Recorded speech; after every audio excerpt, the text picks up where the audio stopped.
Ano, master, nakahuli tayo ng ano, ng cute na flathead. Ano ba to? Flathead? Ayun, ladyfish na naman. Grabe naman to. Ay, nako. Kailan sana yung ladyfish kung malalaki.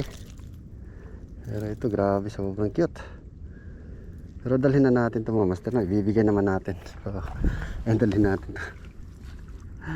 Grabe yung mga ladyfish ngayon, ha.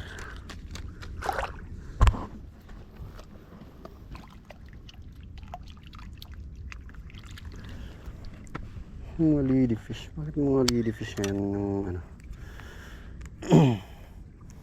Wala nang barakuda.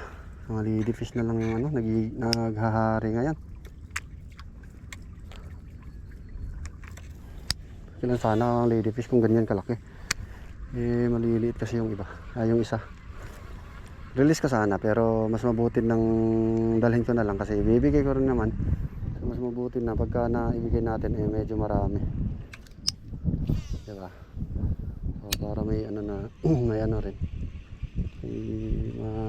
Ano din yung mga tao. Yung taong pabibigyan natin yan.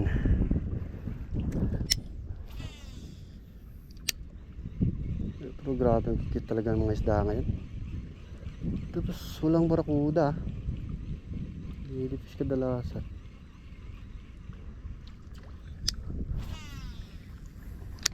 Mas pauwi na sana pa eh. Tingnan muna natin dito. Ang galing talaga ng rod na to sa ladyfish. Hindi talaga nakakaanok. Hindi talaga naanok. Masyado kasing manipis. So pagka natamaan, hindi talaga natatanggal yung labi ng isda ng ladyfish. Sobrang lambot kasi na rod. Saka kahit pa nagtatalan yung ladyfish, hindi pa rin talaga makakawala kasi yun, laging mahigpit kasi. Mahigpit yung line dahil sa sobrang lambot ng ano.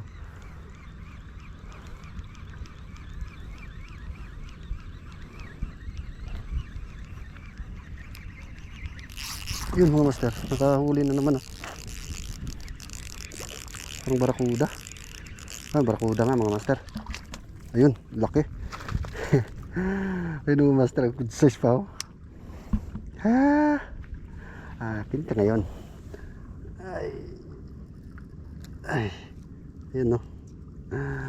So ayun mga master, nakahuli tayo. Uwi na sana. Kasi nwerte pa tayo, binigyan pa tayo ng isa na ano, papagad. Yun, good size po. Ayun nga lang, ano siya, isang barakuda nga lang, pero okay na rin yan. So parang hindi yata natin mabibigay yung ano mga master, yung tawag nito, yung ladyfish kasi ay nakahuli kasi tayo ng barakuda, masarap kilawin. So baliaan na natin, idadagdag para ano, para marami yung magagawa natin kinilaw. Meron pa pala dito no? Sana makahuli tayo ng isa na ganyan. So pagka yan na parisan, bigay natin yung 3 ladyfish sa mata. Dito lang sa malapit kinagat. Dito lang sila sa ano, sa gilid nakaabang. Ano? Ganun pala.